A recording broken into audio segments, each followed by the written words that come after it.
Les amis, pour être libre la majorité du temps, on nous dit qu'il faut arracher sa liberté. Et vous-même, vous savez, surtout nous les jeunes et les jeunes filles, comment il faut faire, des stratégies qu'il faut mettre en place pour pouvoir arracher sa liberté. Soit dans les mains de ses parents, soit dans les mains des personnes qui vous ont emprisonné, soit dans les mains dans la bouche des personnes qui trouvent que vous êtes nul, que vous ne valez pas la peine, soit dans des problèmes dont les gens vous ont mis. Et pour sortir de là, ce n'est pas quelque chose de facile. N'hésitez pas de nous suivre chaque jour dans notre chaîne L'amour du prochain, le développement d'une vie nouvelle, pour mieux développer votre vie et votre conscience, pour mieux avancer dans vos entreprises et aussi dans le christianisme.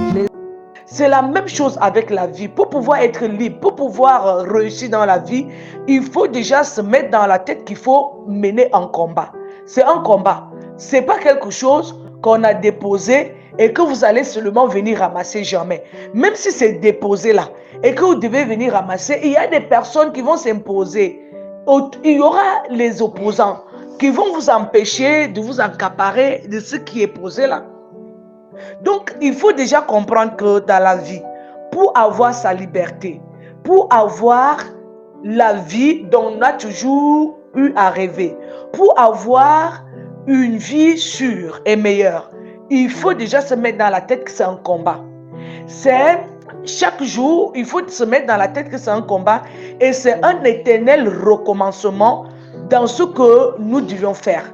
Aujourd'hui, si vous avez réussi, vous aviez utilisé certaines stratégies pour pouvoir atteindre un niveau. Demain, vous n'aurez pas besoin de ces stratégies-là. Ce que vous aviez utilisé aujourd'hui, demain, vous n'aurez pas cela. Et même si vous utilisez, ça ne va pas donner. Chaque jour, la vie change. À la manière que nous changeons nos vêtements, à la manière que nous changeons nos attitudes, à la manière que nous grandissons. C'est comme ça que les choses grandissent. Et c'est comme ça que le monde se développe. Il n'y a pas quelque chose que vous allez faire aujourd'hui et que ça vous a apporté la chance, ça vous a aidé, qu'il faudra encore refaire demain. Il faut, même si vous allez le refaire, il faut ajouter en cela une sorte de développement qui puisse vous aider à être lié à ce que le monde a pu développer. Donc, c'est comme ça dans la vie, la majorité des temps. Ce que vous attendez aujourd'hui que vous allez avoir n'est pas ce que vous allez avoir facilement. Et ce que vous devez vous battre pour avoir cela. Et avec beaucoup de stratégies. Et surtout, sans vous décourager.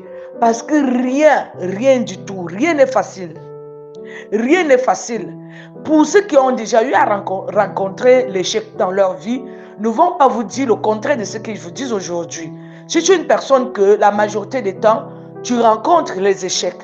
Les échecs des échecs. Les échecs là sont une école, c'est vrai. Mais à un niveau, il faut dire stop. À un niveau, il faut le refuser. Et si vous ne le refusez pas, vous allez toujours être l'esclave du désordre, l'esclave du n'importe quoi, l'esclave des choses qui vont vous maintenir dans l'incapacité de pouvoir arriver et de pouvoir toucher du doigt ce et pourquoi vous vous êtes battu très fort et plus longtemps. La Fondation vous invite à déposer vos dons. Mal nourris, mal vêtis ainsi que non scolarisés, ces enfants ont besoin de vous. Contactez-nous. Merci.